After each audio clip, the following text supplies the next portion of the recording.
He was a quiet man from a small Wisconsin town, living alone on a farm, seemingly harmless to everyone who knew him. But behind closed doors, he was digging up graves, turning human remains into furniture, and committing murders so shocking that they inspired some of the most terrifying horror movies ever made. Childhood and early life of Ed Gein. What if the scariest horror movie villains were not just made up, but based on someone real? That's the story of Ed Gein, a man from small-town America whose twisted life would later inspire some of the most terrifying movies ever made. His story is disturbing, shocking, and yet fascinating because it forces us to ask, how can an ordinary boy grow into someone capable of things so dark? Today, we'll go step by step through his life, starting from his childhood in rural Wisconsin. And you'll see how little details slowly built the path toward horror.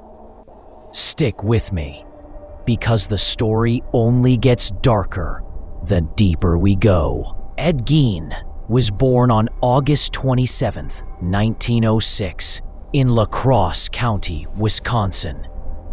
If you picture a peaceful farm town with open fields, wooden barns, and quiet neighbors, you've got the setting. But behind that simple country life, Ed's childhood was anything but peaceful. His father, George Gein, was an alcoholic who struggled to keep steady work. He moved from job to job, carpenter, tanner, insurance salesman, but he could never provide stability for the family. He often drank away what little money they had. His mother, Augusta, was the opposite of him in many ways. She was strict, deeply religious, and controlling. She believed the world was full of sin, and she had a powerful influence over Ed and his older brother, Henry. Augusta preached that women, except for herself, were instruments of sin, temptations sent by the devil to corrupt men. Imagine being a little boy and hearing every day that the world outside your home is evil, that women are dangerous, and that your only salvation is through your mother's teachings. That's the environment Ed grew up in. Augusta would often read from the Bible to Ed and Henry, focusing on the Old Testament parts about death, punishment, and divine retribution. These stories were supposed to guide him, but instead, they planted seeds of fear and obsession that would later take a horrifying shape. The family eventually moved to a farm in Plainfield, Wisconsin. In 1914, when Ed was about 8 years old, this farm was isolated. 160 acres of land, surrounded by nothing but woods and empty fields. They cut themselves off from the outside world. Augusta liked it this way because she wanted to shield her sons from what she believed was the corrupting influence of society.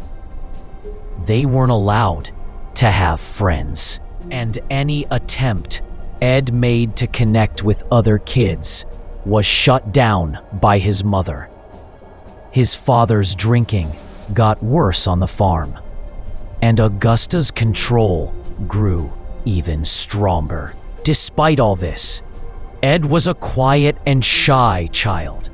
He was described by teachers and classmates as strange, but not openly threatening. He had odd mannerisms, like sudden laughter at random times, as if he was reacting to some private joke no one else could hear. Kids sometimes teased him, but he never fought back. Instead, he kept to himself, often retreating into books. He liked reading adventure stories, pulp magazines, and later, medical texts. Already, you can see a young boy isolated from society, dominated by a controlling mother, and drawn into a world of fantasy and unusual interests. One thing people often miss is that Ed Gein did not start as a violent monster. His life looked sad and odd, but not immediately dangerous. The question is, what turned him from a lonely farm boy into someone whose crimes shocked the nation? Part of the answer lies in the way Augusta shaped his view of women. She constantly told him they were evil, unclean, and sinful. Yet Ed also developed a kind of worship toward his mother. He adored her, feared her, and relied on her completely. She was both his guiding star and his prison warden. ... As Ed entered his teenage years, life at home grew even harder. His father's drinking eventually ruined his health. George Gein died in 1940 from heart failure caused by alcoholism. Ed was 34 years old at that time, still living under his mother's roof, still financially dependent, still emotionally tied to her. After George's death, Ed and Henry worked odd jobs to support themselves and their mother. Ed was considered a reliable handyman around town. People hired him to do small repairs, and he also worked part-time as a babysitter. Imagine that. One of the most infamous criminals in history once cared for kids while their parents were away. Henry, the older brother, was different. He didn't completely fall under Augusta's control. He sometimes criticized her harshness, and he encouraged Ed to think for himself. But this didn't sit well with Ed. His loyalty to his mother was absolute, and Henry's doubts felt like betrayal. In 1944, tragedy struck. A brush fire broke out near the farm, and the brothers worked together to put it out. But somehow, in the chaos, Ed lost track of Henry. Later, when the fire was extinguished, Henry was found dead. The official report said it was accidental, caused by smoke inhalation. But here's where it gets strange. Henry's body was found in an area that wasn't badly burned, and there were bruises on his head. Some neighbors whispered that maybe Ed had something to do with it, though no charges were ever filed. Whether it was truly an accident or something darker, Henry's death left Ed completely alone with Augusta. Only 1 year later, in 1945, Augusta suffered a series of strokes that left her weakened. Ed devoted himself to caring for her, nursing her back to health. But her condition never fully recovered, and she eventually died in December of that year. For Ed, this was the breaking point. His entire world revolved around his mother. Losing her meant losing his anchor, his protector, and the only person he felt truly close to. Neighbors described how devastated he was. Ed, that was the breaking point, crying like a child at her funeral. After Augusta's death, Ed was left on the farm alone. The isolation deepened, and without his mother's control, his strange interests began to grow unchecked. He sealed off parts of the farmhouse, Augusta's room, for example, leaving it exactly as it was when she died. It became a kind of shrine, untouched and preserved. Ed lived in just a few small rooms of the house, surrounded by dirt, clutter, and filth. Over time, his loneliness and obsessions pulled him into darker territory. This is where the story starts shifting from sad to terrifying. Ed began reading obsessively about death, anatomy, and even Nazi experiments. He collected magazines about crime, headhunters, and cannibals. His imagination, already warped by years of isolation, now turned toward the physical world. He started visiting local cemeteries at night, digging up freshly buried bodies. Why? Some say he wanted to bring his mother back in some twisted way. Others believe he wanted company, but could only find it among the dead. He admitted later that he was drawn to women who resembled his mother, and grave robbing gave him access to their remains. At first, Ed claimed he just exhumed bodies and brought them home. But soon, his actions became more grotesque. He began crafting items from human remains, masks made from skin, bowls from skulls, clothing stitched together from body parts. His farmhouse became a house of horrors, filled with macabre trophies. Yet, shockingly, no one in town suspected him. People thought he was odd, yes, but harmless. He was the quiet handyman who did chores, kept to himself, and occasionally made awkward jokes. No one imagined the nightmare inside his house. This brings us to the big problem in the story. Ed's descent from a lonely man into a criminal was happening right under everyone's noses. But society didn't notice.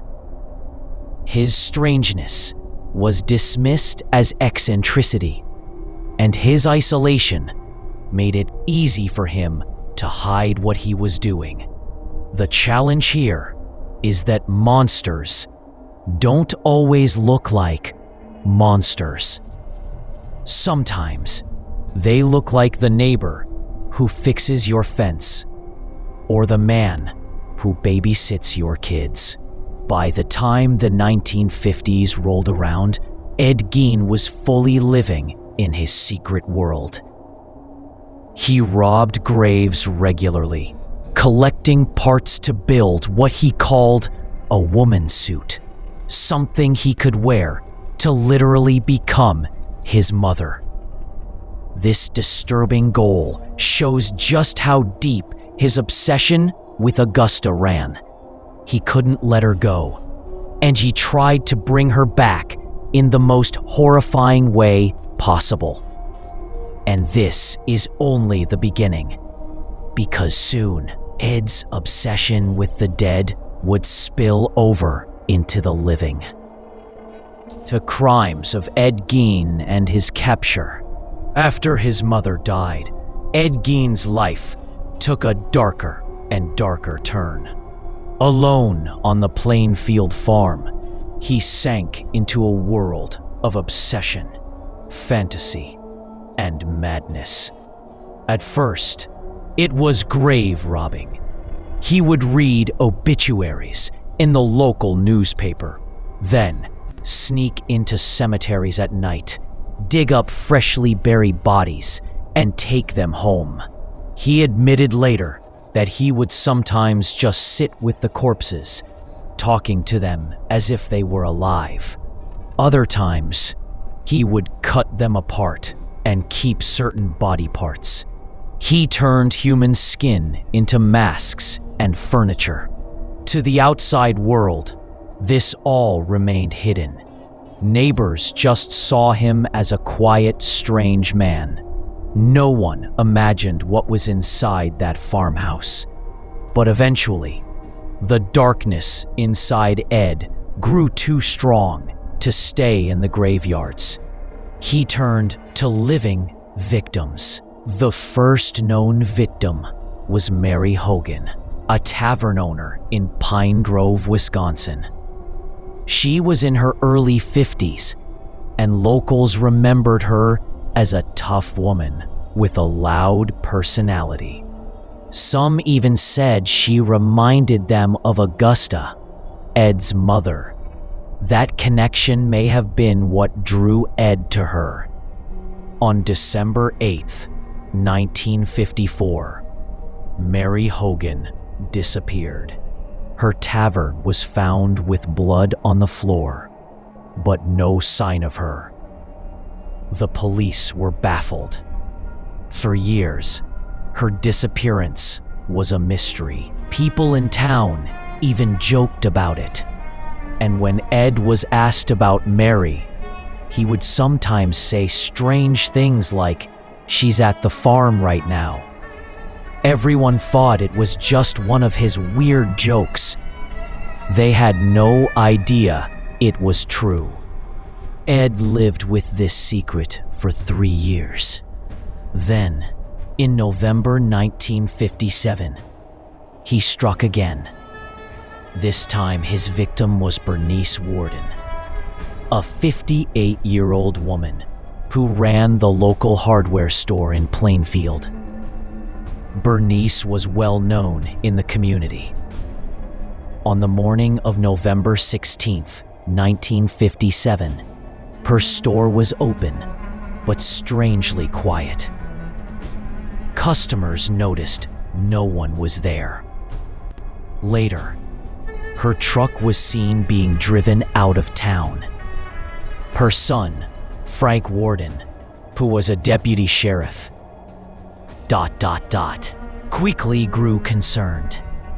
He went to the store and found bloodstains on the floor. The last receipt in the cash register showed that the final sale had been for a gallon of antifreeze, purchased by Ed Gein.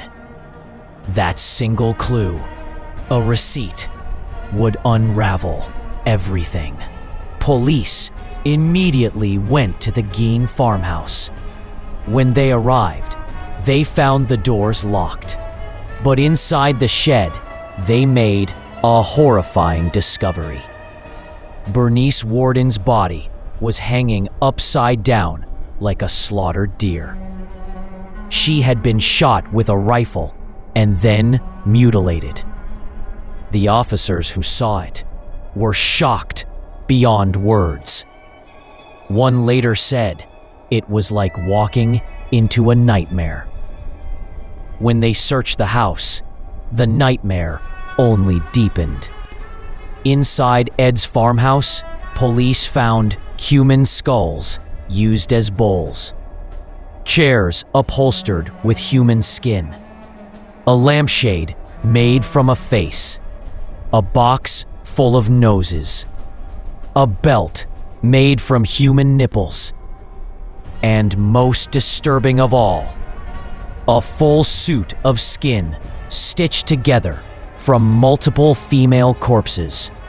This was the woman's suit Ed had been making, so he could wear it and pretend to be his mother. The scene was so horrific that hardened officers had to step outside to vomit. No one in the quiet town of Plainfield could believe it. For years, they had thought of Ed as odd but harmless. Now he was revealed as something out of a horror movie. When questioned, Ed admitted to killing Bernice Warden and Mary Hogan. He also confessed to grave robbing, though he claimed many of the body parts in his house came from cemeteries, not murders. Investigators doubted him, but the fact remains: only 2 confirmed murders were ever officially linked to him. Still, the scale of what he did with the dead shocked the world. People wanted to understand, why did he do it? Ed explained in his own words that after his mother died, he wanted to become her. He believed if he wore the skin of women who looked like her, he could feel close to her again. He also said that when he read obituaries, he felt called to dig up certain women because they reminded him of Augusta. His twisted psychology blended grief, obsession, and madness into something unimaginable. Ed's arrest and the discoveries at his farm became national news overnight. Newspapers called him the Butcher of Plainfield. Reporters flooded the small town. The farmhouse, filled with grotesque creations, burned down mysteriously in 1958, likely set on fire by angry locals who didn't want it to become a tourist attraction. When Ed went to trial in 1958, doctors declared him insane. He was found guilty of murder, but legally insane. So he was sent to a mental hospital instead of prison. He spent the rest of his life in institutions where he was reportedly quiet and cooperative. He died in 1984 at the age of 77. But Ed Gein's story didn't end with his death. His crimes left a permanent scar on American culture. His life inspired some of the most iconic horror villains of all time. Norman Bates in Psycho, Leatherface in the Texas Chainsaw Massacre, Buffalo Bill in The Silence of the Lambs. Each of these characters took something from Ed's life: the mother obsession, the skin wearing, the farmhouse of horrors. Without Ed Gein, modern horror, the climax of this story isn't just the discovery of what he did.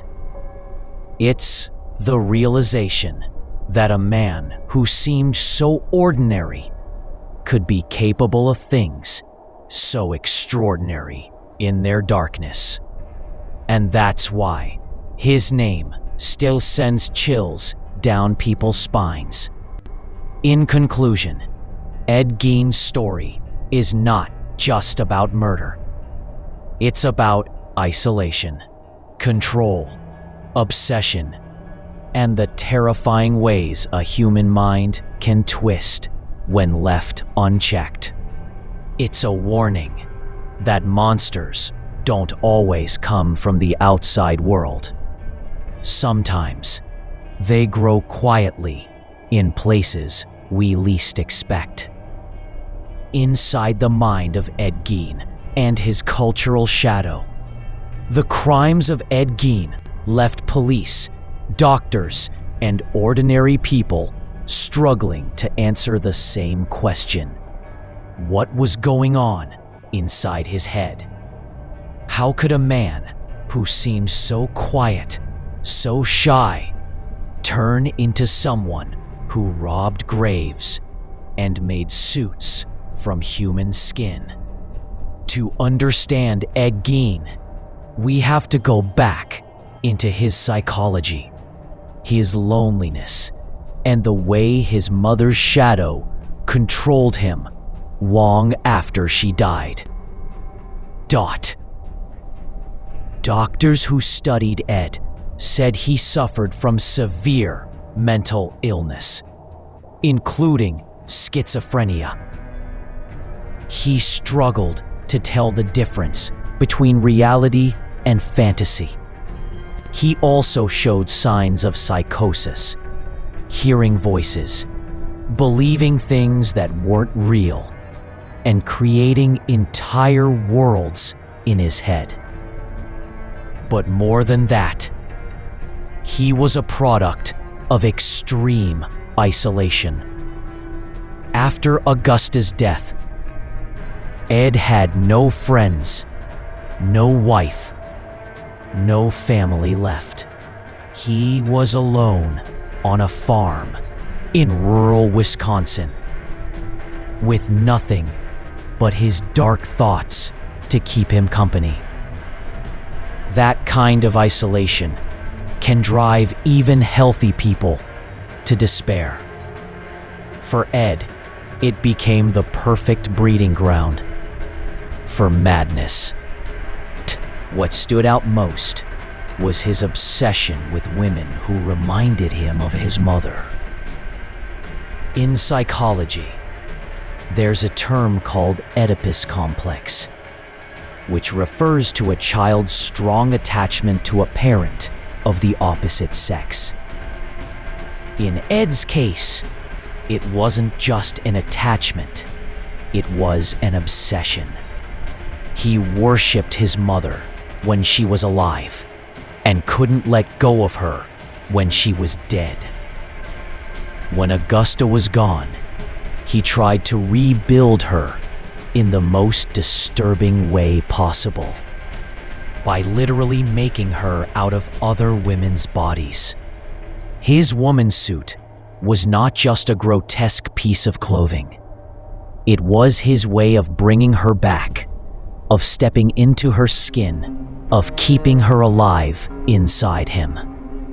This strange desire to become another person is something psychologists call identity disturbance.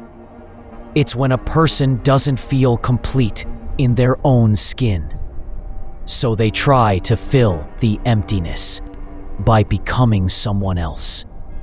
In Ed's case, he tried to become his mother. That's why his crimes were so deeply disturbing.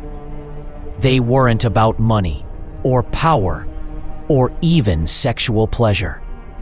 They were about identity, grief, and obsession.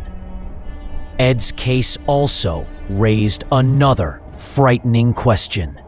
Could anyone have stopped him earlier? Some neighbors had noticed he was strange, but they shrugged it off. They thought he was just an odd man who read too many crime magazines. No one imagined the horror inside his home. The lesson here is chilling. Sometimes the most dangerous people are the ones hiding in plain sight. After his arrest, the media exploded with coverage. Newspapers described every detail of his farmhouse, every object found inside. The world couldn't look away. People were shocked, horrified, but also fascinated. And that fascination didn't fade. Instead, it grew into something bigger. It shaped horror culture for decades to come. Hollywood was quick to notice Ed's story. In 1960, just 3 years after his arrest, Alfred Hitchcock released Psycho. The character of Norman Bates, the shy motel owner controlled by his dead mother's voice, was directly inspired by Ed Gein. Like Ed, Norman kept his mother alive in his mind and let her dominate his every decision. Psycho was groundbreaking, and it made Norman Bates one of the most famous villains in movie history. Then came the Texas Chainsaw Massacre in 1974. The killer, Leatherface, wears masks made of human skin, a direct nod to Ed Gein's grisly creations. The farmhouse filled with bones and horrors, straight out of Gein's world. That movie shocked audiences and set a new standard for horror. In 1991, The Silence of the Lambs gave us Buffalo Bill, a killer who kidnaps women and skins them to make a woman suit. Again, the inspiration was Ed Gein. Hollywood kept returning to his story over and over because his crimes tapped into something primal: the fear of death, the fear of madness, and the fear of what a human being is truly capable of. But Ed's shadow didn't just fall on movies. His story changed how Americans thought about crime and mental illness. Before Gein, many people believed killers were easy to spot, that they were violent, loud, or obviously dangerous. Gein shattered that illusion. He showed that monsters could look ordinary. They could live in small towns, buy antifreeze at the hardware store, and wave politely to neighbors. That realization made people more cautious, more suspicious, and more fascinated with true crime. The fascination continues today. Documentaries, books, podcasts, and TV shows keep retelling his story. Even decades after his death, Ed Gein still haunts American culture. Why? Because his crimes weren't just physical. They were symbolic. He blurred the line between life and death, between human and object, between sanity and madness. He forced people to face uncomfortable truths about human nature. When we think about Ed Gein, we often think about the horror movies he inspired. But the real lesson is more disturbing. It's that evil doesn't always roar like a lion. Sometimes it whispers like a neighbor. Sometimes it hides in an ordinary farmhouse in Wisconsin. And that is why Ed Gein will never be forgotten. So what's the climax of this chapter? It's the moment we realize that Ed's true legacy isn't just in his crimes, but in the way he changed culture. He became the ghost behind the curtain of modern horror. Every time you watch a scary movie, with a skin-wearing villain or a mother-obsessed killer, you're seeing Ed's fingerprints. He's not just a man anymore. He's a shadow, a symbol, a reminder that reality can be scarier than fiction. To bring this part to a close, let's step back. What does Ed Gein's story teach us? It teaches us that grief can twist the human mind in terrible ways. That obsession can grow like a weed until it takes over everything. That isolation can turn a man into a monster. And that sometimes the most frightening stories aren't made up by Hollywood. They're dug out of real life. Trial, public reaction, and the burning of the farmhouse. When the police pulled back the curtain on Ed Gein's farmhouse, the world gasped. The news spread like wildfire. Newspapers printed every shocking detail, from the chairs covered in human skin, to the box of noses, to the mask made of a woman's face. For the people of Plainfield, Wisconsin, it was like waking up in a nightmare. They had lived next to Ed for years, waved to him in town, even trusted him to babysit children. The trial of Ed Gein became one of the most talked about cases in America during the late 1950s. At first, many people wondered, would he face the death penalty? Would he be sent to prison for life? Or was he too insane to be held responsible? Doctors quickly began to study him. They diagnosed him with schizophrenia and declared him legally insane. This meant he couldn't fully understand right from wrong at the time of his crimes.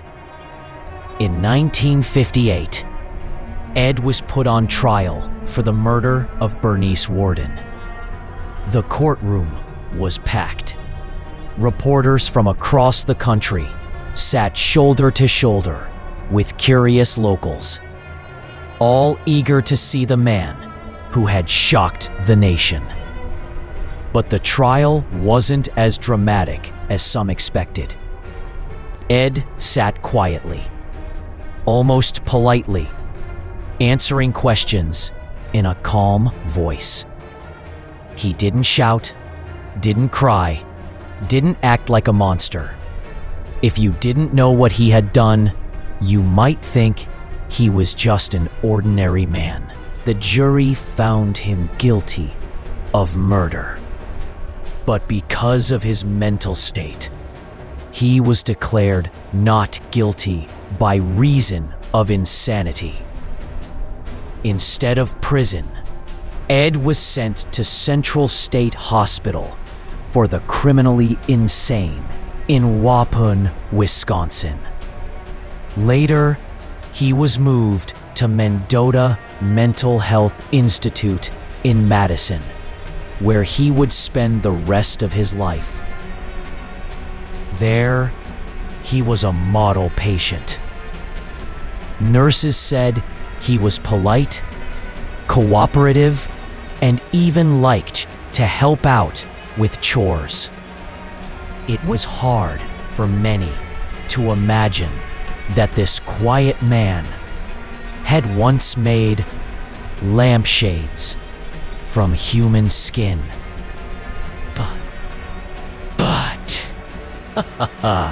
But while Ed's life slipped into the routine of hospital care, Plainfield was left with the scars of his crimes. The farmhouse where the horrors were found became a dark legend. People drove from miles around just to see it. Some wanted to take pictures. Others wanted to sneak inside. And a few even wanted to buy it. Rumors spread that a carnival wanted to purchase the property and turn it into a House of Horrors attraction. For the people of Plainfield, that was too much. On March 20th, 1958, the farmhouse mysteriously burned to the ground. By the time the fire department arrived, it was too late. The house was gone, reduced to ashes.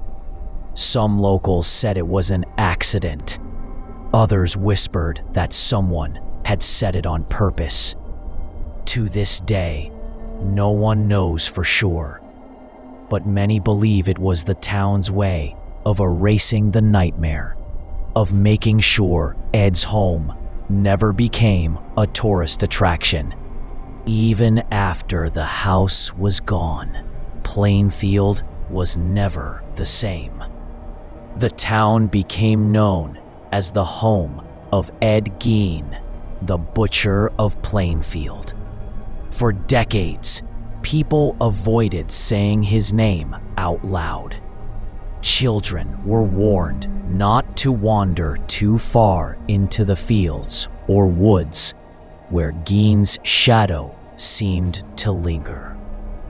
His story turned into a local legend, something whispered about at night, something that haunted the town's identity. But outside Plainfield, Ed's story grew into something much larger. True crime books started to appear, with authors eager to detail every twisted piece of his life. Reporters returned again and again to interview anyone who had known him, from old classmates to neighbors to police officers who had been inside his house. Each retelling kept the legend alive. And then came Hollywood. Alfred Hitchcock's Psycho turned Gein's obsession with his mother into the unforgettable character of Norman Bates.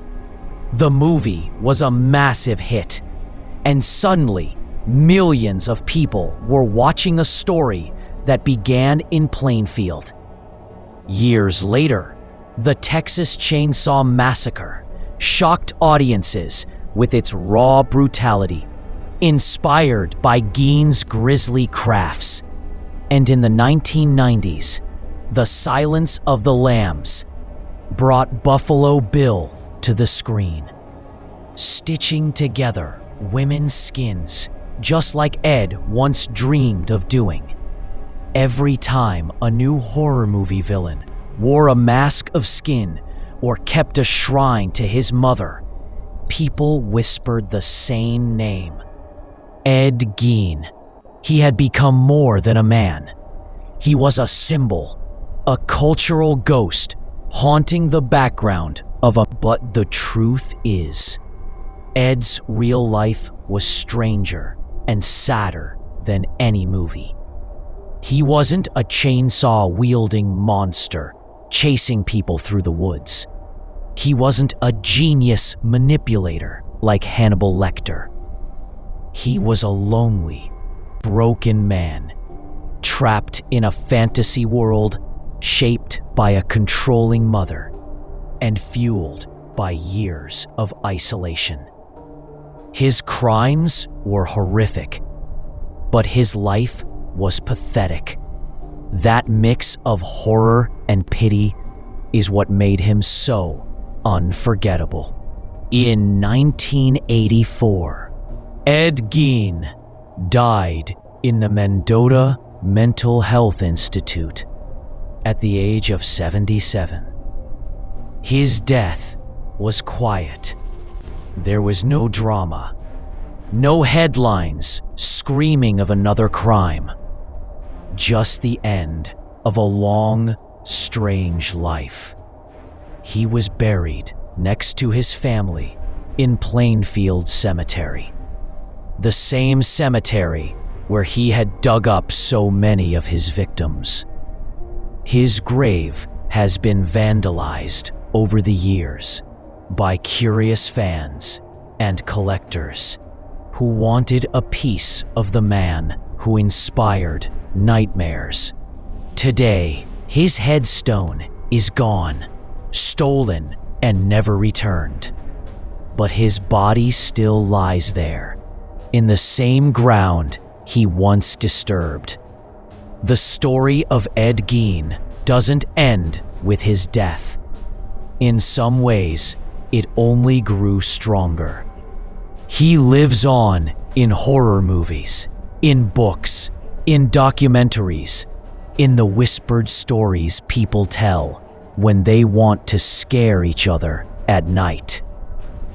And yet, when you strip away the legend, what's left is something very human. A lonely man, a broken family, a small town that never saw it coming. That's why his story stays with us. It's not just about the gore or the crimes. It's about the fear that the person living quietly next door might be hiding a nightmare you can't even imagine. That's the final twist in Ed Gein's story. It's not just about what he did. It's about what he represents. He's the reminder that evil doesn't always come with fangs or claws. Sometimes it wears a plain shirt, tips its hat in the street, and goes home to a farmhouse filled with horrors. Psychology, true crime culture, and lasting fascination. Even decades after his crimes, people are still drawn to Ed Gein's story. Part of the fascination comes from his psychology, the way grief, obsession, and isolation twisted his mind. Psychologists studying him noted that Ed's life was shaped almost entirely by his mother, Augusta. She controlled him completely when he was a boy, teaching him that women were sinful, that the outside world was dangerous, and that he must obey her completely. Those lessons, repeated day after day, became deeply embedded in his psyche. When Augusta died, Ed lost his moral compass, his emotional anchor, and the person he had spent his entire life worshiping. His obsession with recreating her through human remains was not just horror, it was a psychological attempt to cope with grief. But this coping mechanism became extreme and monstrous. He blurred the line between life and death, reality and fantasy. He created his own private world where he could still live with his mother, even if that meant Ed Gein also changed how society thinks about crime and criminals. Before his case, many people believed that murderers were loud, violent, and easy to identify. Gein proved the opposite. He was quiet, polite, and appeared harmless. Neighbors saw him as strange, but trustworthy. That realization forced Americans to think differently about warning signs, mental illness, and what to look for in potentially dangerous individuals. It also opened the door to a new fascination with true crime. True crime culture exploded in part because of Ed Gein. Books detailing his life sold thousands of copies. Reporters, documentary makers, and journalists explored every detail of his crimes. People were shocked, yes, but also drawn in. trying to understand the why behind the horror. Podcasts, TV shows, and even YouTube channels now continue to retell his story. Audiences can't seem to get enough. There's a deep human curiosity about what makes someone cross the line from oddness into murder. Ed's story became a template for exploring the darkest sides of human behavior. Hollywood's use of Gein's story shows the power of narrative. Characters like Norman Bates, Leatherface, and Buffalo Bill weren't exact copies of Ed, but they borrowed crucial elements from him. They amplified what was terrifying in real life, translating it into visual and cinematic horror. Movies allowed people to confront fear in a safe way. Watching a horror villain from the safety of a theater or home while still being drawn to the psychological reality behind the story. Ed's influence also shaped the true crime genre in books and media. Authors started looking not just at what a criminal did, but at why. They explored motives, childhood trauma, mental illness, and isolation. Gein's case provided a perfect example. A man shaped by his upbringing, his mother's control, and extreme isolation, whose actions shocked the nation. By studying him, another reason Ed Gein fascinates people is the combination of horror and pity.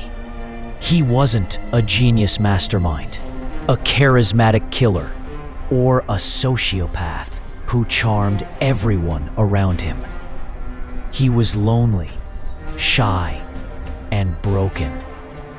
That makes him different from many criminals portrayed in movies or books. There is a tragic element to his life, even in the midst of his horrifying actions. He represents a frightening what-if scenario. What happens when grief, obsession, and isolation collide unchecked? Modern true crime culture owes a lot to Ed Gein. Podcasts retell his story, exploring every detail of his crimes and psychology.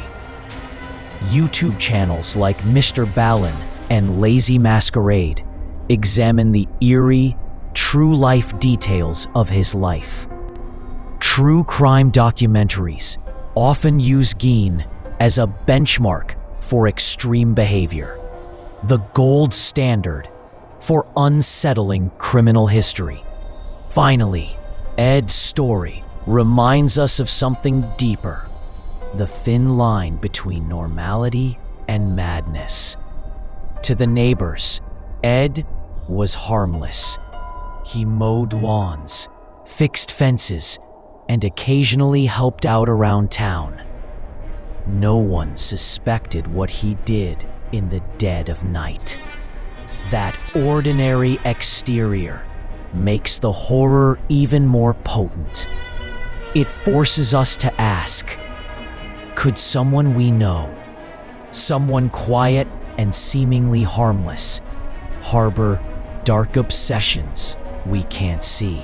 The lasting fascination with Ed Gein is not just about gore or crime.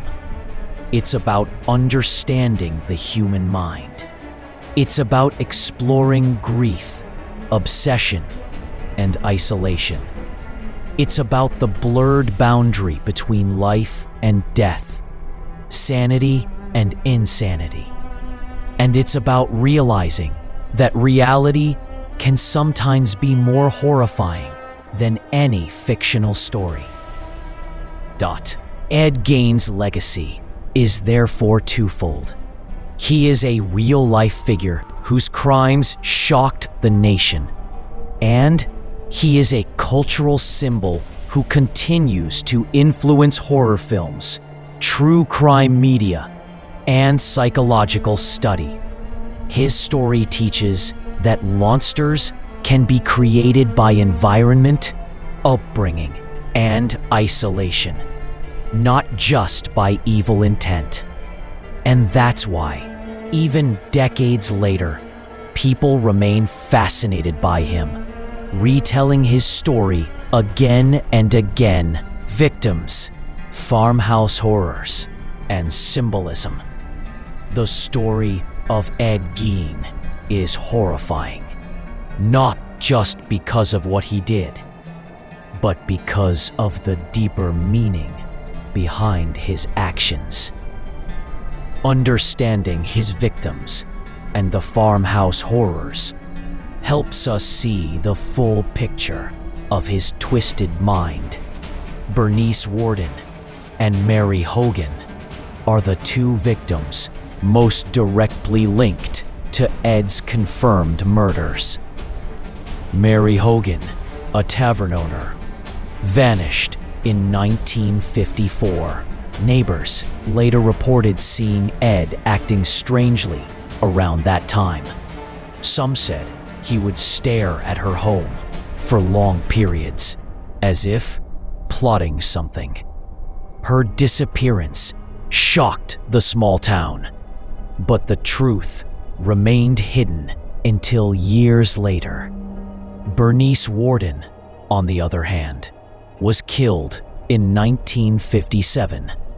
She ran the local hardware store and was well liked in the community. Her son, a deputy sheriff, noticed her absence immediately, which ultimately led police to Ed. Ed's obsession with women who resembled his mother is crucial to understanding why he targeted these women. Psychologists suggest he was trying to recreate a version of Augusta, his deceased mother, through other women. It wasn't just murder or theft.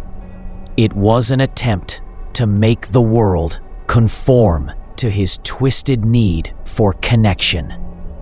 The human parts he collected were pieces of that puzzle, a literal manifestation of his obsession. The farmhouse itself became a gallery of horror. When police entered, they found objects that defied belief. Human skin was used to make lampshades, chairs, and even clothing. Skulls were displayed as bowls.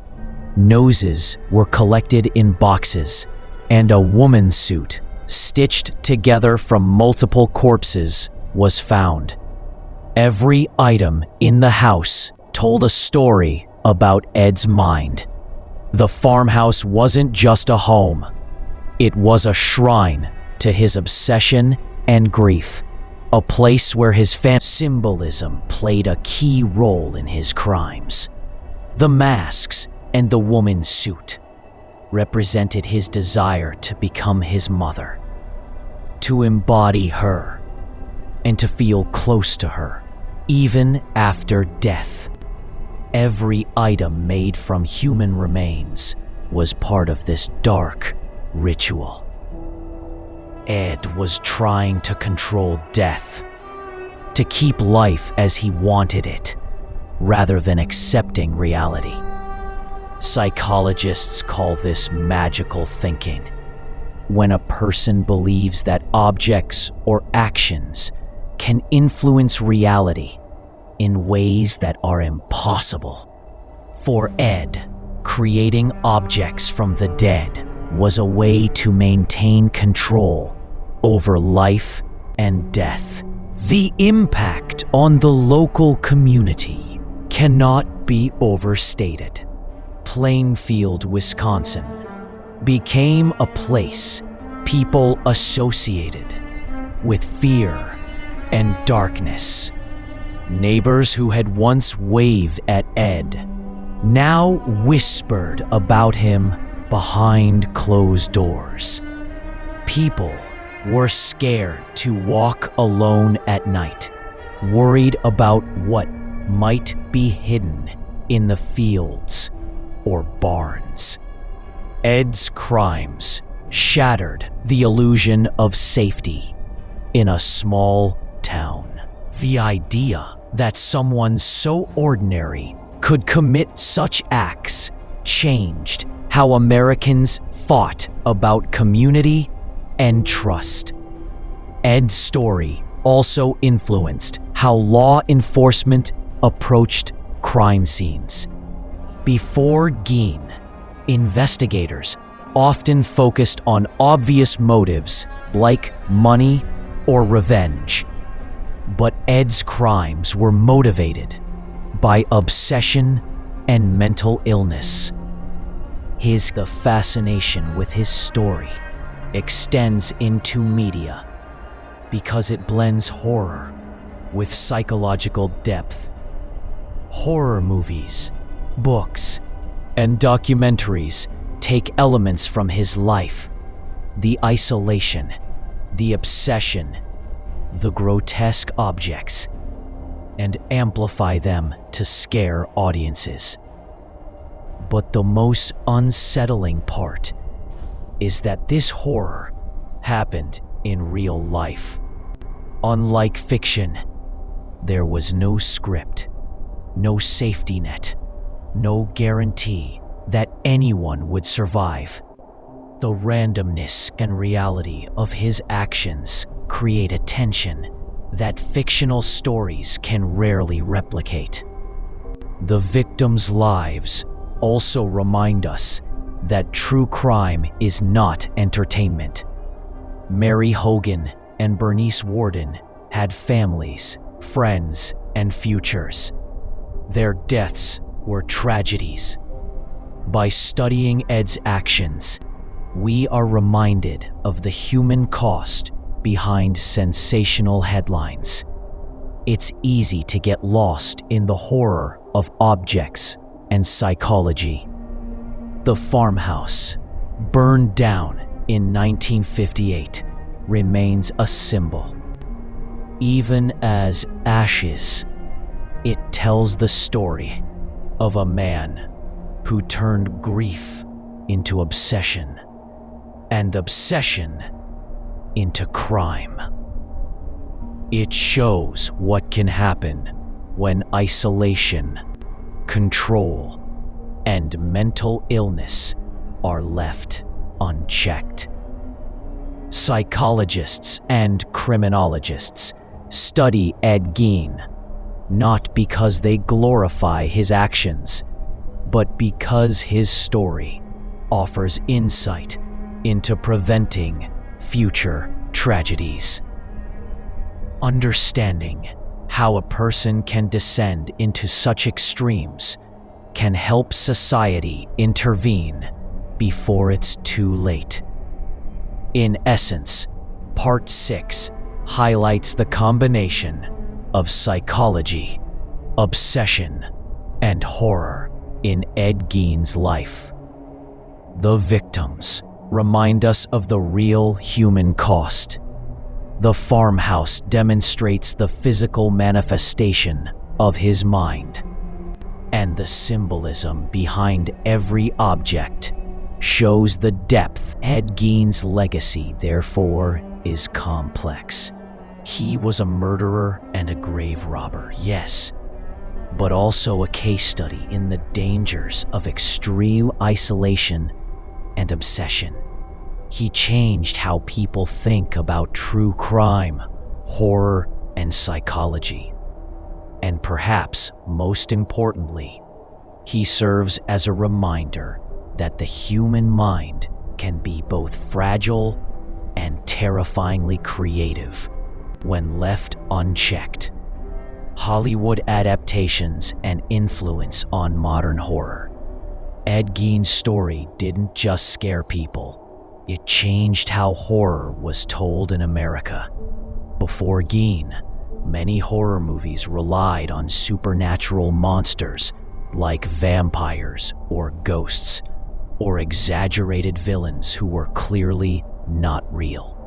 Ed showed that real horror could come from ordinary people, that a quiet neighbor could commit crimes more terrifying than fiction. Hollywood quickly recognized the potential. The first major adaptation came in 1960 with Alfred Hitchcock's Psycho. Norman Bates, the shy motel owner who dresses as his mother and keeps her body in the house, is clearly inspired by Ed Gein. Hitchcock didn't copy the facts exactly. For example, Bates kills his mother directly, which Ed never did. But the psychological foundation was the same.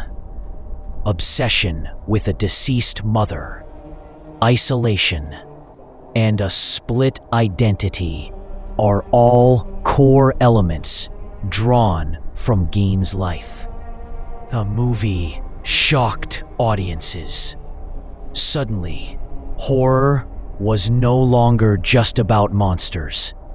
It was about the terrifying possibilities of human psychology. Then came the Texas Chainsaw Massacre in 1974. The filmmakers openly admitted that Leatherface, a killer who wears masks made from human skin, was inspired by Gein. The farmhouse, filled with bones and grotesque objects, reflected the terrifying reality of Ed's home. The movie pushed horror into a new era, emphasizing realism, physical gore, and the psychological tension of someone living among ordinary people who turn out to be monsters. In 1991, The Silence of the Lambs introduced Buffalo Bill, a character who kidnaps women and skins them to make a suit. This was another clear nod to Gein. While the story is fictionalized and set in a different context, the psychological core, obsession with creating a new identity through human skin, is drawn directly from Ed Gein. Ed's influence also reaches other films and television shows. Movies like American Psycho and Hannibal explore similar themes: obsession, distorted identity, and the way trauma shapes the mind. True crime TV series and documentaries often highlight Gein's life as a case study in psychological horror. Even when the visuals are toned down, the story's psychological depth is what captivates audiences. One reason Gein's story translates so well to movies is its combination of horror and relatability. He wasn't a supernatural being. He was a man, living in a house like any other, buying groceries, and being seen in public. That blend of the ordinary with the horrific creates tension. Audiences can imagine someone like Gein existing in their own towns. The movies amplify this by combining suspense, sound, lighting, and pacing. But the source material, the real-life story, is what makes it truly terrifying. Hollywood also took creative liberties to make the story more dramatic. In films, killers often have multiple victims, intense chases, and explosive confrontations. Ed's actual crimes were quieter, more secretive, and psychological. Yet those quiet horrors, grave robbing, creating the woman suit, his obsession with his mother, are what inspired filmmakers to add theatrical elements. This shows that true horror doesn't always need spectacle. Sometimes the most frightening events are subtle and hidden, which is exactly what makes Ed Gein's story so enduring. Ed Gein also influenced storytelling in books and other media. True crime books often highlight the psychological profile of killers, and Gein is a standard example. Authors explore his childhood, his mother's influence, and his obsession with death, providing insight into why someone could commit such crimes. These narratives help readers understand the human element behind horror, moving beyond shock value to psychological analysis. The fascination with Gein's story has continued into the 21st century. Podcasts, YouTube channels, and documentaries retell his story repeatedly. Audiences are drawn not just to the gruesome details, but to the psychological tension, the what-if factor. What if someone in your town was living a secret life as twisted as Ed Gein's? That question continues to grip audiences, making his story timeless. Another important impact is on criminal profiling and law enforcement training. Gein's case showed that killers don't always fit obvious patterns. He was shy, polite, and seemingly harmless. Understanding his psychology helped law enforcement see that criminal behavior can hide behind ordinary appearances. Today, FBI profiling and criminal psychology often use Gein as an example of a killer driven by obsession and trauma, rather than traditional motives like money or revenge. Finally, Ed's story reminds us about the dual nature of horror. On one hand, there's the shock factor: human skin, lampshades, grotesque objects. On the other hand, there's the deeper psychological horror: grief, obsession, isolation, and the way the human mind can warp when left unchecked. In conclusion, Ed Gein's influence on Hollywood and media is enormous. He transformed horror from supernatural monsters to realistic, psychological terror. He inspired characters who are now iconic in cinema. He shaped true crime storytelling by highlighting the importance of psychology and motive. And he continues to fascinate because his story combines horror, psychology, and reality in a way few others do. The ordinary man turned monster is a theme that endures because it is both terrifying and believable. Legacy, public fascination, and lessons. Ed Gein's story did not end with his death in 1984. In many ways, it has only grown, lingering in culture, psychology, and public imagination. His crimes became more than news stories. They turned into cautionary tales, case studies, and sources of endless fascination. People remain intrigued because Gein's story combines real-life horror with psychological depth. Unlike fictional villains, his story is grounded in reality. which makes it even scarier. One reason people remain fascinated is the dual nature of his life. On the surface, Ed was quiet, polite, and seemingly harmless.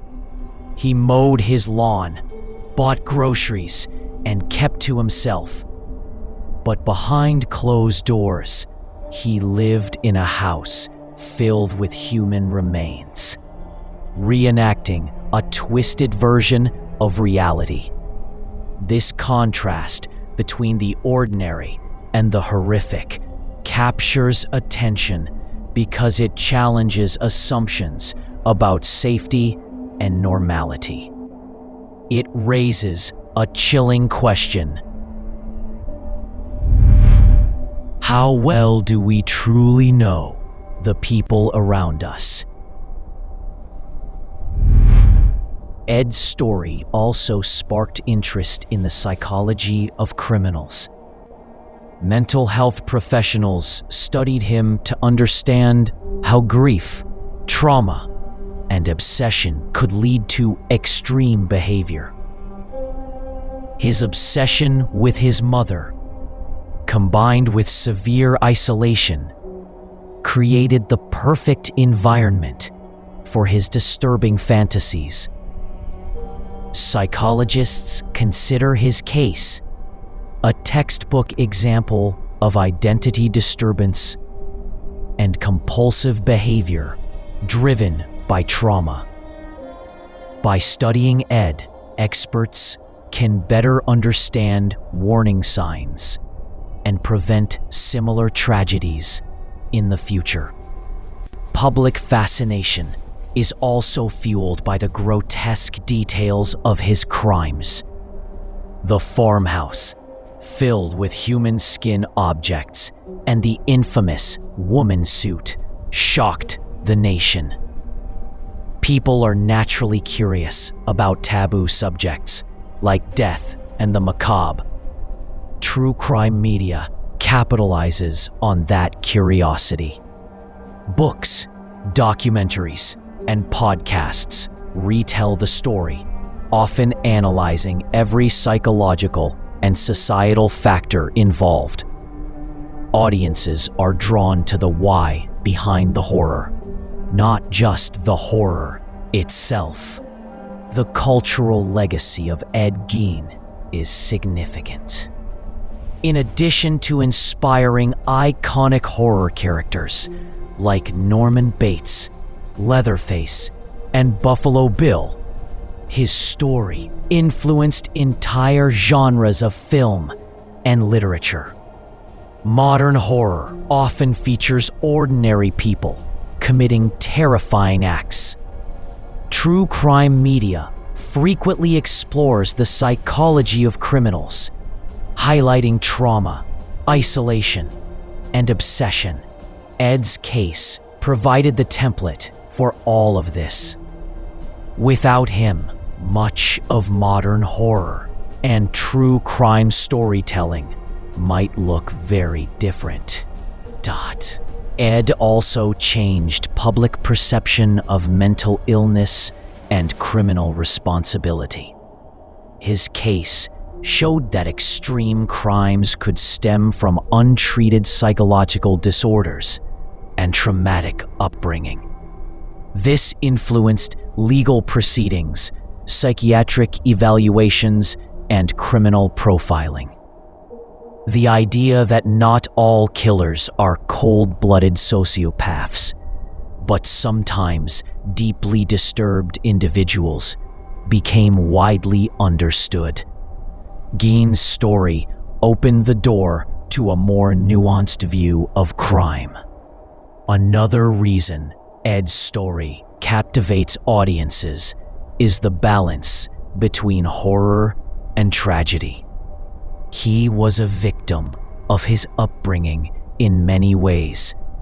Augusta Gein's extreme control over her son left him emotionally crippled and socially isolated. His actions were horrific, yes, but they also stemmed from profound dysfunction and loss.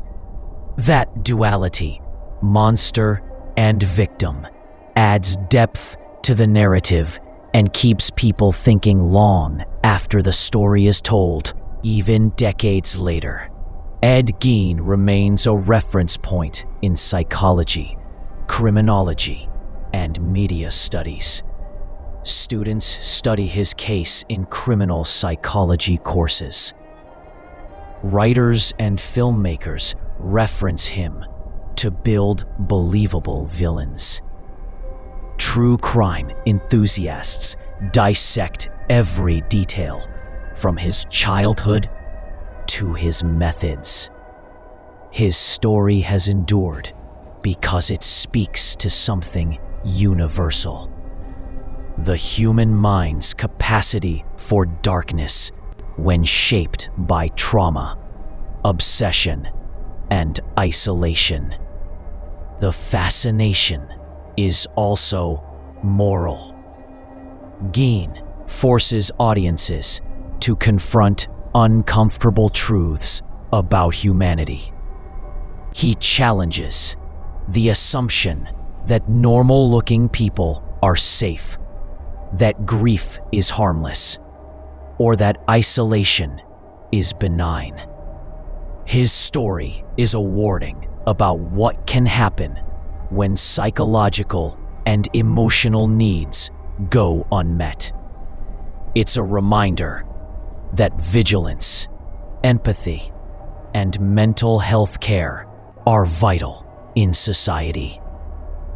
In popular culture, Ed Gein's legacy is everywhere, even when people don't know it. Horror films, novels, and TV shows constantly borrow from the elements of his life.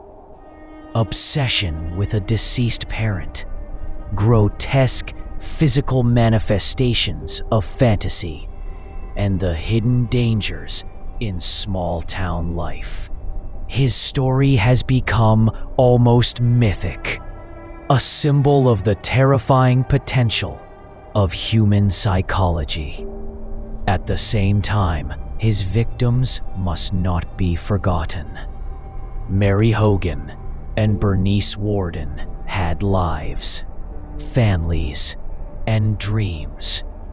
While culture often focuses on the horror or the villain, true crime analysis emphasizes the human cost. Understanding Gein's story includes honoring the victims and recognizing that their lives were violently cut short. Finally, the lesson of Ed Gein is multifaceted. It's a story about the dangers of isolation, the destructive power of obsession, and the lasting effects of a controlling upbringing. It's about the thin line between normality and madness, and it's a reminder that real-life horror can be more compelling and more terrifying than anything fiction can create. Ed Gein's legacy is permanent. He is remembered as a murderer, a grave robber, a source of psychological study, a very pertinent person, and a cultural symbol. His story has influenced generations of filmmakers, authors, psychologists, and true crime enthusiasts. It serves as both a warning and a point of fascination, a real-life reminder that the human mind can contain unimaginable darkness, chronology of life, childhood to death. To fully understand Ed Gein, we need to look at the timeline of his life and see how each event built on the previous one. His childhood is the key to understanding the darkness that would later dominate him. Ed was born in 1906 in La Crosse, Wisconsin. He was the second of two sons in the Gein family. His father, George, was an alcoholic who often abandoned the family, leaving Ed and his brother Henry alone with their mother, Augusta. Augusta was extremely controlling and religious, instilling in her children a strict moral code and a deep fear of women, whom she considered sinful. From an early age, Ed's life was shaped by isolation and fear. Augusta kept him away from peers, limiting his exposure to the outside world. She was obsessed with control, dictating what he ate, what he wore, and even how he thought about women and sin. This created a dependency in Ed, a psychological bond that would haunt him for the rest of his life. By the time he was a teenager, he had few friends, minimal social experience, and a worldview shaped entirely by Augusta's rigid teachings. In his early adulthood, Ed remained on the family farm, helping with chores and maintaining the household. His father had long disappeared, and his brother Henry eventually left. Ed's social isolation increased. He rarely left the farm, and his contact with the outside world was limited to infrequent trips to town. Neighbors noted he was polite, but strange, quiet, odd, and solitary. He was tragedy struck in 1944, when Augusta Gein died. Her death was catastrophic for Ed, psychologically speaking. The woman who had dominated every aspect of his life was gone, leaving him unmoored. He began to withdraw even further, spending long hours alone in the farmhouse. It was during this time that his obsessions started to take a darker turn. He began grave robbing, taking bodies from the local cemetery and using parts to create objects in his home. Skulls, skin, and other human remains became part of his private collection, a way to stay close to the mother he had lost. The 1950s marked the period of his confirmed murders. Mary Hogan, the tavern owner, disappeared in 1954. Bernice Warden, who ran the hardware store, was killed in 1957. These murders were not impulsive acts of rage. They reflected a growing pattern of obsession and a compulsion to control life and death. Ed's psychological state was deteriorating, and he was fully immersed in his macabre world. The farmhouse became a shrine to his obsession, filled with grotesque objects made from human remains. In 1957, local law enforcement began investigating Bernice Warden's disappearance. Her son, a deputy sheriff, noticed she hadn't returned from her store. When police investigated, Ed became a suspect.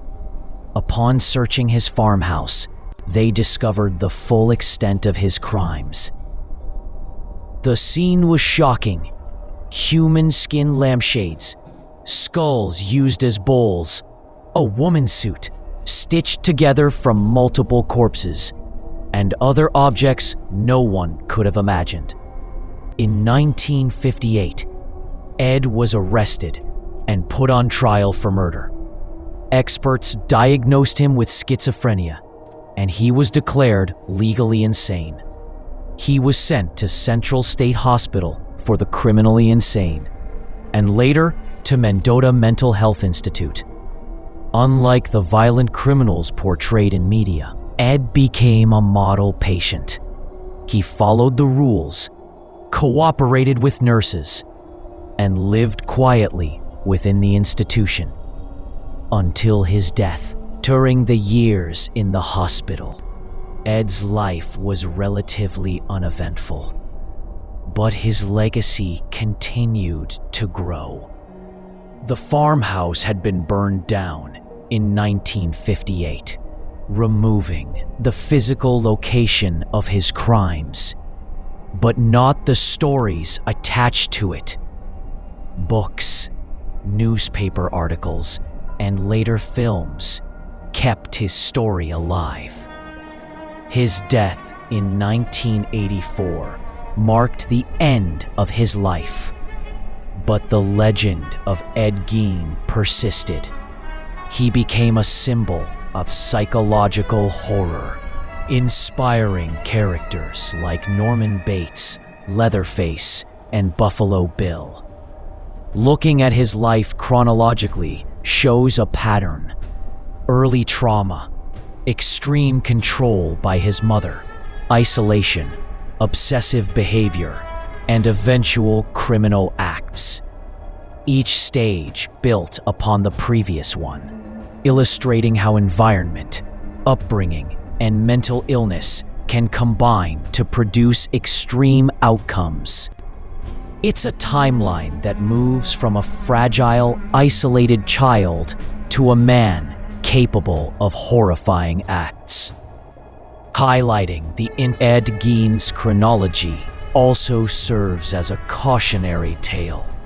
It demonstrates the importance of social connections, mental health care, and community vigilance. If his early isolation and trauma had been addressed, perhaps his descent into obsession and crime could have been prevented. His life is a study in the consequences of neglect and the psychological impact of extreme control and isolation. Understanding Ed Gein's life as a sequence of events allows us to see the human story behind the legend. He was not just a monster. He was a product of his circumstances, his upbringing, and his mental illness. Each stage of his life contributed to the man who would shock the nation and influence generations of horror and true crime storytelling. Mental illness, expert analysis, and comparisons. Ed Gein's story is not just about his crimes, it's about his mind. Understanding his mental illness is key to understanding how he became capable of such acts. Psychologists who studied him diagnosed Ed with schizophrenia, a severe mental disorder that affects how a person thinks, feels, and perceives reality. People with schizophrenia can experience hallucinations, delusions, and disorganized thinking. In Ed's case, his mental illness was intertwined with trauma and obsessive behavior, creating a dangerous combination. Experts believe that Ed's obsession with his mother, combined with her controlling nature, contributed heavily to his schizophrenia. Augusta Gein instilled extreme religious beliefs and a fear of women in Ed from a young age.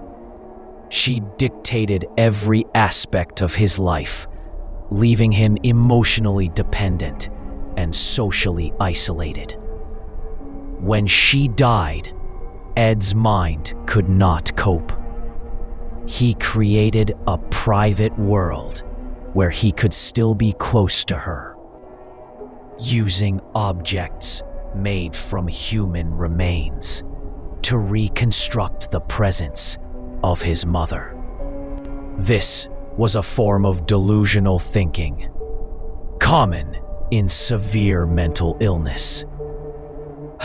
Many psychiatrists describe Ed as a classic example of a schizophrenic criminal, a person whose mental disorder drives criminal acts in ways that are both disturbing and difficult to prevent.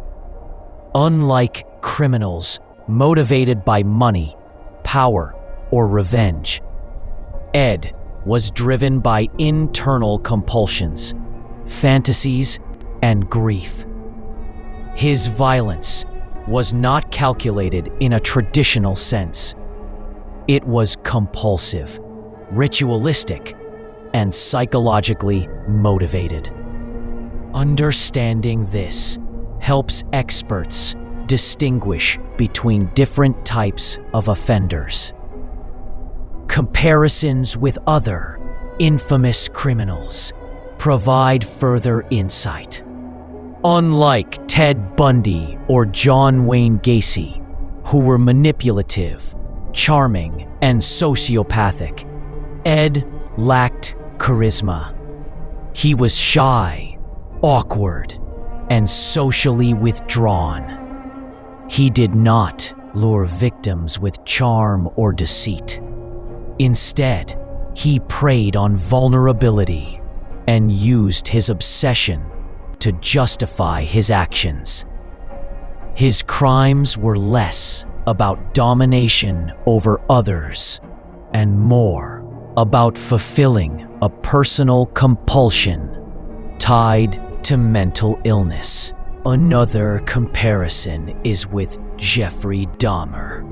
Like Ed, Dahmer engaged in rituals involving his victims' bodies, attempting to create control over life and death. Both men were socially isolated and obsessed with the human body in ways that went far beyond typical fascination. The key difference is that Dahmer actively sought relationships with his victims before killing them, while Ed acted largely out of fantasy and compulsion. These comparisons help experts understand the spectrum of criminal behavior driven by mental illness. Modern psychiatry examines Ed's life as a case study in the effects of childhood trauma, isolation, and obsession. It shows how early experiences shape adult behavior and how untreated mental illness can escalate over time. Experts note that while Ed's crimes were extreme, his psychological profile is valuable for understanding other cases where compulsion and obsession lead to criminal behavior.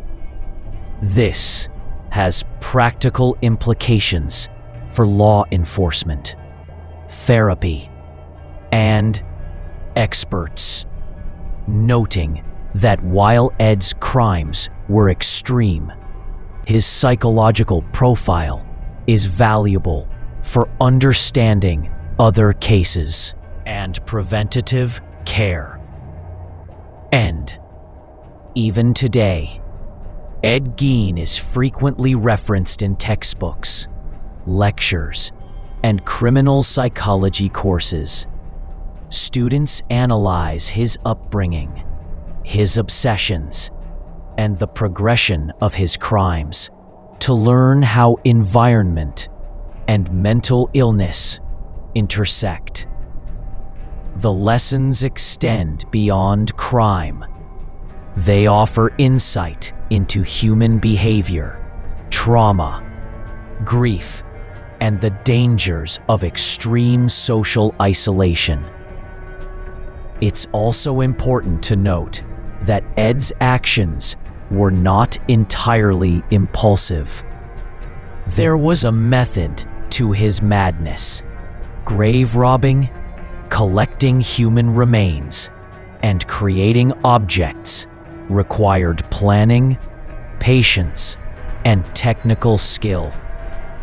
While schizophrenia affected his perception, he still demonstrated an ability to carry out detailed, complex tasks.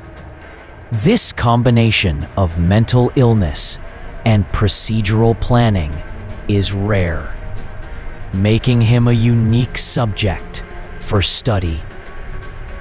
Experts also emphasize the social context: small-town isolation, lack of mental health resources, and community neglect all contributed to Ed's descent. In larger cities, or with better social support, early signs of obsession or mental illness might have been noticed and addressed. His story serves as a reminder that mental illness does not exist in a vacuum. Society, environment, and access to care all play critical roles. Ultimately, studying Ed Gein from a psychiatric perspective reveals the multifaceted nature of criminal psychology. He was not simply evil. He was a product of trauma, mental illness, and extreme isolation. His case illustrates how compulsion, grief, and obsession can manifest in dangerous and horrifying ways. Comparing him with other infamous criminals highlights both similarities and differences, showing the complexity of human behavior and the very path Ed Gein's story continues to be relevant today. Psychologists, law enforcement, and true crime enthusiasts study him to understand how to identify warning signs, prevent escalation, and better comprehend the human mind. His life and crimes are a dark but valuable lesson in the importance of early intervention, social connection, and mental health awareness. Influence on society, fear, and the horror genre. Ed Gein's impact goes far beyond his crimes. He changed the way society thinks about evil, fear, and the stories we tell about them. Before Gein, monsters in movies and books were usually supernatural, exaggerated, or distant. Vampires, ghosts, and fictional villains were far removed from everyday life. Ed proved that real horror could exist next door, in the quiet man who mows his lawn, smiles at neighbors, and seems harmless. This shifted the cultural perception of danger and fear. The concept that evil could be hidden in plain sight fascinated the public. Gein's story reminded people that appearances can be deceiving. Ordinary people could commit extraordinary acts of horror if shaped by trauma, isolation, and mental illness. This idea permeated culture, influencing not only horror films, but also literature, journalism, and the broader conversation about crime and morality. Hollywood adapted these concepts in groundbreaking ways. Films like Psycho, The Texas Chainsaw Massacre, and The Silence of the Lambs explored the terrifying potential of seemingly normal people. These movies highlighted psychological depth and realistic terror, rather than relying solely on supernatural elements. Audiences realized that the scariest stories are sometimes grounded in reality. The ordinary man as monster became a recurring motif, and Gein's life, true crime media, also changed. Before Ed, crime stories often focused on the act itself: robbery, assault, or murder, without delving deeply into psychology. Gein's case showed that the why behind a crime is as important as the crime itself.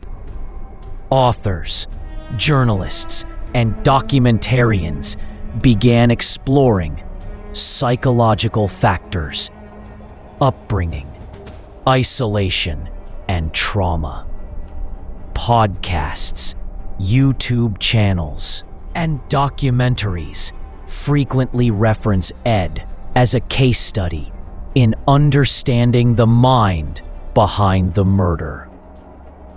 His story bridges the gap between horror entertainment and serious analysis. Society's fascination with Gein also reveals something about human curiosity. People are drawn to taboo topics, particularly death, gore, and the macabre. Yet the fascination with Ed goes beyond shock value. It's the psychological aspect, the obsession, grief, and isolation that grips audiences. Understanding him becomes a way to explore the darker parts of humanity safely, from the comfort of a book, a podcast, or a movie theater. Ed's story also impacted legal and mental health systems. The case demonstrated that extreme crimes could result from mental illness rather than malice alone. The ruling of not guilty by reason of insanity highlighted the need for careful psychiatric evaluation in criminal cases. It showed the importance of considering mental health when assessing criminal responsibility. This case influenced legal precedent and psychiatric protocols, emphasizing the complexity of human behavior in law enforcement. The fear inspired by Ed Gein also reflects a broader societal anxiety. Small towns, safe neighborhoods, and familiar communities seemed suddenly vulnerable. If a quiet man like Ed could commit such acts, who else might be hiding a dark secret? This fear is a powerful cultural force, influencing literature, media, and public perception of crime for decades. It also highlights the tension between familiarity and threat. The idea that danger can exist where we least expect it. Psychologists note that Ed's story endures because it combines the horror genre itself, owes much to Ed Gein. His life inspired a shift from external monsters to internal psychological horror. Villains with realistic motives, complex psychologies, and relatable appearances became central to storytelling. Films and books started exploring identity, obsession, grief, and mental illness as sources of terror.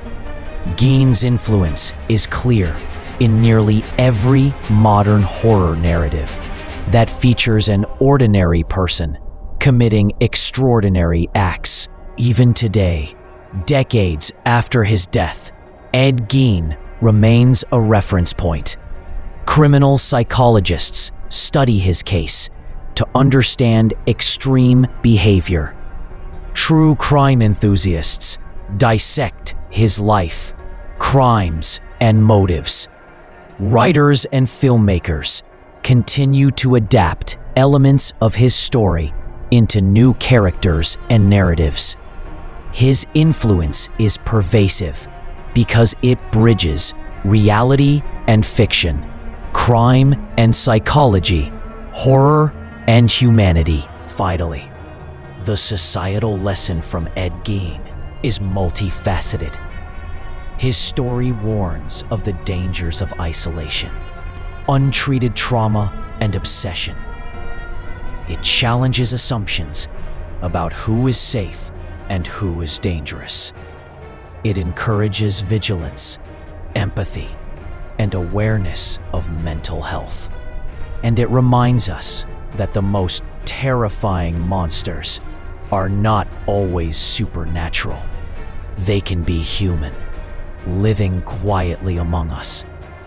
Ed Gein's legacy is permanent. He is remembered as a murderer, a source of psychological study, and a cultural symbol. His life reshaped the horror genre, influenced true crime media, and changed societal perceptions of evil. The ordinary man as a source of terror is now a familiar concept, and it all traces back to a small-town farm in Wisconsin.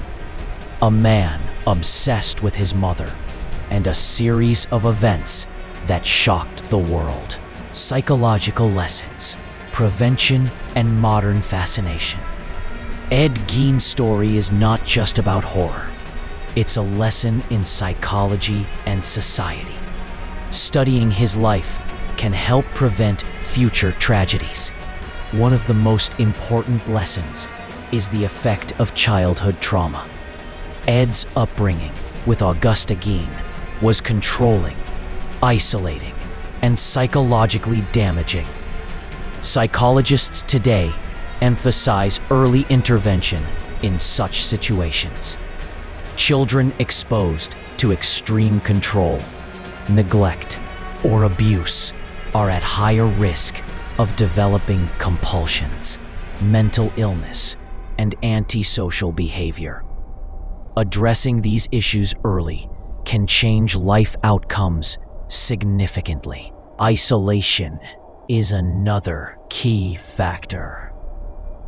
Ed lived alone for most of his adult life, cut off from social contact and normal relationships.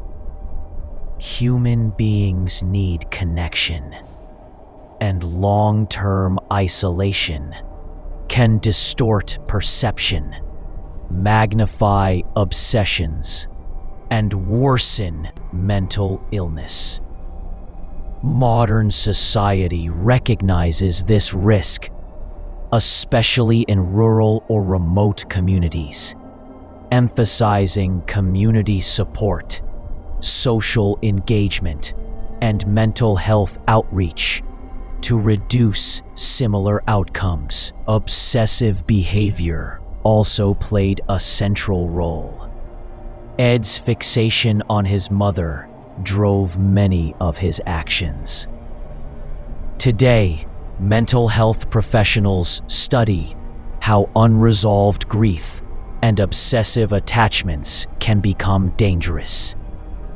Therapy, social support, and mental health monitoring are essential in managing obsessions before they escalate into harmful acts.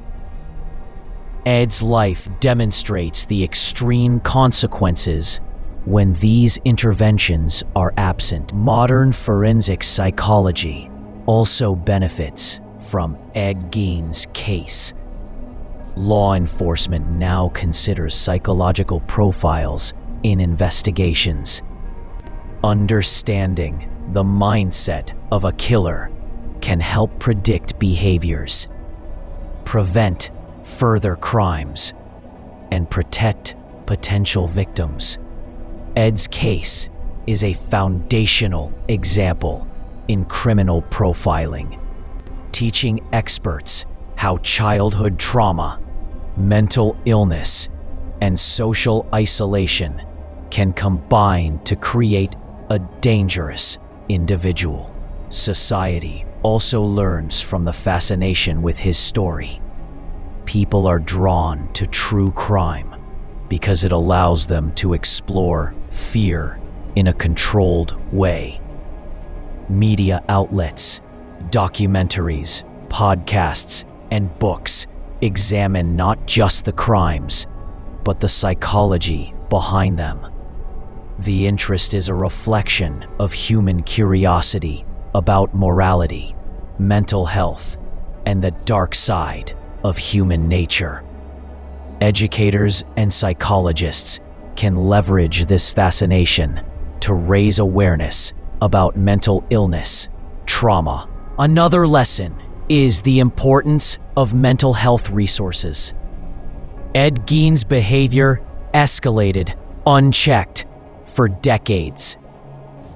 Early psychiatric intervention could have provided support and monitoring. Today, communities are encouraged to provide accessible mental health care, counseling, and resources for those struggling with grief, obsession, or severe isolation. The goal is not to label people as future criminals, but to offer help before destructive behaviors emerge. Understanding Ed's life also sheds light on the human mind's capacity for ritual and symbolism. His obsession with creating objects from human remains was a coping mechanism, however extreme. Psychologists use his case to study how grief, trauma, and obsession can manifest in physical behaviors and rituals. This helps in both crime prevention and treatment of extreme, compulsive behaviors in non-criminal contexts. Modern media continues to fuel fascination with Ed Gein. YouTube channels, podcasts, and documentaries analyze every detail of his life, from his childhood to his crimes. Audiences are drawn to both the horror and the psychological insights. The story becomes a way to explore complex human emotions, moral dilemmas, and the fine line between sanity and madness. This fascination is not mere curiosity. It is a reflection of the human desire to understand extremes. Finally, Ed Gein's story is a reminder of the need for empathy, vigilance, and education. By learning from his life, society can better identify signs of mental illness, social isolation, and obsessive behavior. Communities, families, and professionals all play a role in preventing the escalation of trauma into tragedy.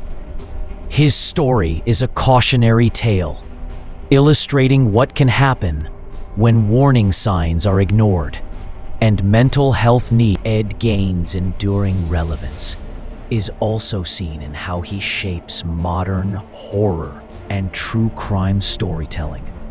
Characters inspired by him continue to appear in movies, TV shows, and books. His influence is a reminder that the most compelling horror is grounded in reality and human psychology. By studying his life, we gain insights not only into crime, but into grief, obsession, and the complexity of the human mind. In conclusion, the psychological lessons from Ed Gein's life are profound. They highlight the importance of addressing childhood trauma, providing social support, monitoring mental health, and understanding obsessive behavior.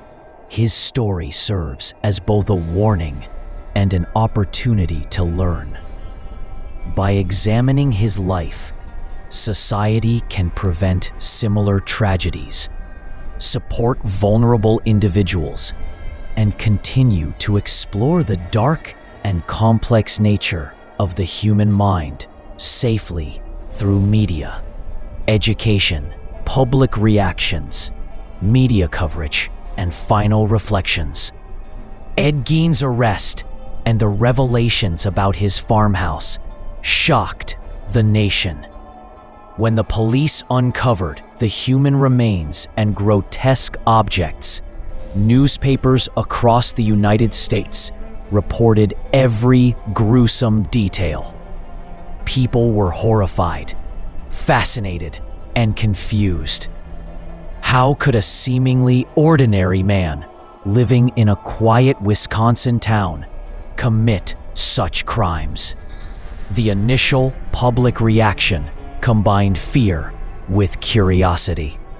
Small towns everywhere began to question the people they thought they knew, and communities realized that evil could hide behind normal appearances. Media coverage played a significant role in shaping Ed Gein's legacy. Newspapers sensationalized the story with bold headlines and vivid descriptions of the farmhouse horrors. Magazines followed with detailed reports, interviews with neighbors, and speculation about his mental state. While some of the coverage was exaggerated, it ensured that Ed Gein became a household name. People couldn't stop talking about the quiet man who had turned obsession, grief, and mental illness. Over the decades, the media continued to revisit the story. Documentaries, television specials, and true crime books analyzed his life, motivations, and crimes in detail. Each generation of media explored a slightly different angle. Some focused on the psychological aspects, others on the horror of the objects he created, and some on his influence on pop culture. Despite the decades that have passed, his story remains compelling because it blends reality with psychological intrigue. Public fascination grew not just because of the horror, but because of what his life revealed about human psychology. Experts, students, and enthusiasts study Ed Gein to understand how trauma, isolation, and obsession can escalate into extreme behaviors. He became more than a criminal. He became a case study, a symbol of the dangers of untreated mental illness, and a reflection of the darker parts of human nature. People are drawn to this story because it allows them to explore fear safely while learning important lessons about the mind and society. Society's fascination with Gein also reveals a larger truth. We are drawn to stories that challenge our assumptions. We like to believe that we can recognize danger, But Gein defied expectations. He looked harmless, acted politely, and lived quietly. His life was a reminder that appearances are often deceptive. This realization has influenced storytelling in books, films, and television, teaching audiences that the scariest monsters can be human and hidden in plain sight. Hollywood and popular media immortalized Gein in a way that ensured his story would never be forgotten. Characters inspired by him, Norman Bates, Leatherface, Buffalo Bill, continue to terrify audiences. Writers, filmmakers, and psychologists alike return to his story for insights and inspiration.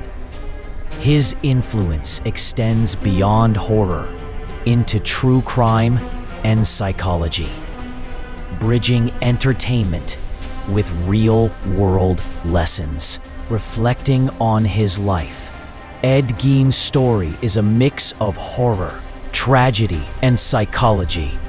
It is horrifying because of the crimes he committed and the objects he created. It is tragic because of his childhood, the loss of his mother, and the psychological factors that shaped his behavior. And it is psychologically fascinating because it illustrates the extremes of human behavior when grief, obsession, and isolation go unchecked. Studying him helps us understand how ordinary people can commit extraordinary crimes under certain circumstances. The victim's memory is also an essential part of the story. Mary Hogan, Bernice Worden, and the others who suffered because of Ed's obsessions remind us that real lives were lost. Beyond the horror and fascination, there is a human cost. True crime study encourages not only understanding the criminal, but also honoring the victims and recognizing the impact of these events on families and communities. They highlight the importance of mental health awareness, early intervention, and social support. They teach society about the consequences of unchecked obsession, isolation, and trauma. His story warns communities, families, and mental health professionals to stay vigilant, compassionate. In the end, Ed Gein is remembered as more than just a murderer or grave robber. He is a symbol of the complex relationship between trauma, mental illness, and human behavior. His influence on media, psychology, and culture ensures that his story is told again and again. It endures because it is grounded in reality, illustrating that the most terrifying horrors can come not from fiction, but from the human mind itself. His story ends in 1984 with his death at the Mendota Mental Health Institute. Yet it continues to haunt society, inspire media, and teach lessons about psychology, safety, and humanity. The farmhouse may be gone, the victims long past, and Ed himself dead, but the impact of his life remains. It serves as a chilling reminder. Ed Gein's life story is terrifying, fascinating, and instructive. It teaches lessons about human nature, mental illness, and the thin line between normality and madness. It shows how society, psychology, and culture interact to create stories that endure for decades. While horrifying, it is also a story that continues to captivate, educate, and warn. It reminds us that the ordinary can hide extraordinary danger, that the mind can twist reality in unimaginable ways, and that understanding psychology is essential to preventing tragedy. In conclusion, the legacy of Ed Gein is both cautionary and influential. He changed the way people think about evil, inspired countless stories in horror and true crime, and left society with lessons that are still relevant today. His life was a combination of horror and psychology, tragedy and obsession, crime and fascination. And while his story is over, the lessons, warnings, and cultural impact continue, reminding us all to look closer at human behavior, to understand the mind, and to never take appearances at face value.